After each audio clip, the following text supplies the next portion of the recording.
Hoje tem aniversário aqui e tá todo mundo trabalhando para preparar a festa. Esse mês tem aniversário aqui também. E tem muita gente trabalhando para preparar a cidade para os seus 127 anos.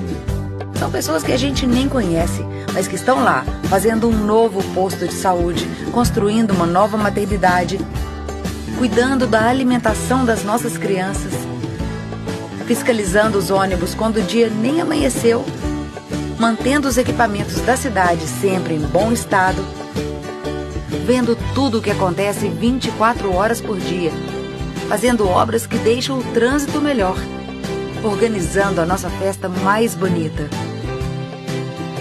Dá mesmo muito trabalho preparar essa casa para o seu aniversário e para o ano inteiro, mas no final a alegria sempre compensa. Feliz BH para todos nós!